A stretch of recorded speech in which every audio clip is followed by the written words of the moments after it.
समझते पहचानते हैं। आप सब भी मेरी बातों को सुनकर अपने विचार रख सकते हैं और संभव है कि हमारी सारी बातें एक दूसरे अंदर सहमत ना हो, लेकिन यही हमारे समाज का, हमारे प्रजातंत्र का, हमारे इतिहास की खूबसूरती है कि हम सब लोग एक दूसरे को सुन सकते हैं, समझ सकते हैं और शायद इत्तेफाक ना रखें, लेकिन अपनी बात कहने का, सुनने का, बोलने का जो अधिकार है ये हम लोगों के लिए बहुत बहुमूल्य है।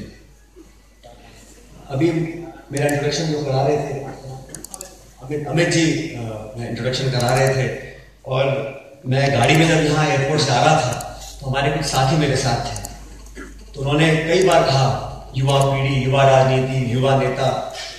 मैंने कहा अभी इस साल में 40 साल का हो जाऊंगा, अभी कितने दिन तक ये आइटम फिट रहेगा मुझे मालूम नहीं, क्योंकि राजनीति में क्या है कि 55, 60, 65 तक तो व्यक्ति युवा रहता ही है।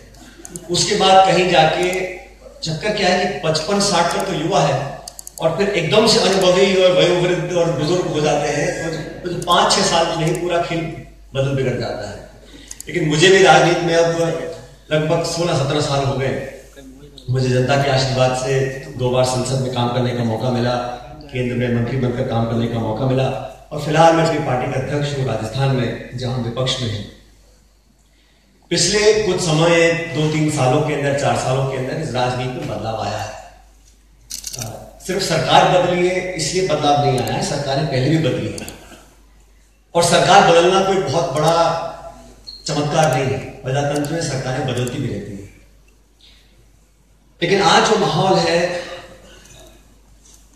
समय आ गया है, 3 साल इस सरकार को बने होंगे, केंद्र की सरकार को। आज वो सही समय है कि हम लोग आकलन कर सकते हैं, क्योंकि 3 साल लगभग आधे से ज्यादा समय निकल चुका है। तो आकलन करने का, मूल्यांकन करने का अब बिल्कुल सही समय है। और मेरे दृष्टिकोण से सवाल पूछना, अकाउंटेबिलिटी स्थापित करना, पारदर्शिता की मांग रखना, यही एक काउंटर बैलेंस है प्रजातंत्र में, चाहे संसद के अंदर हो, संसद के बाहर हो।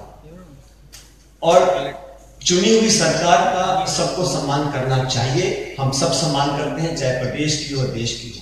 इस देश की जनता ने जिन लोगों को सरकार चलाने का आशीर्वाद दिया है वो सराखों पर है और उसका पूरा सम्मान हम लोगों को करना चाहिए। और जो नहीं करता है, मैं समझता हूं सही नहीं है।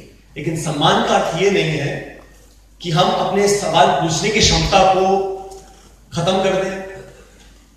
हम अगर कोई सवाल करें और हमारी विचारधारा मेल ना खाए तो हमको देशद्रोही कहा जाए।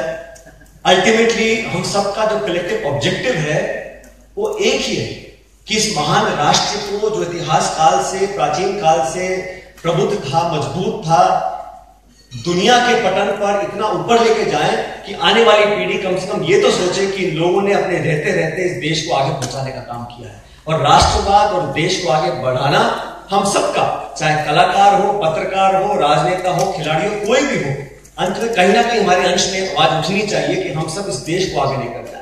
क्योंकि हमारे देश को तोड़ने के लिए, झगड़ा कराने के लिए, फसाद फैलाने के लिए बहुत सी ताकतें पहले से ही हैं। कम से कम हम जो राजनीति में हैं, हमें यह स्पष्ट करना पड़ेगा देश के सामने कि व्यक्ति से बड़ा दल होता है और दल से बड़ा देश और राष्ट्र होता है। इसमें अगर किसी को कोई संकोच है तो उसको नहीं होना चाहिए।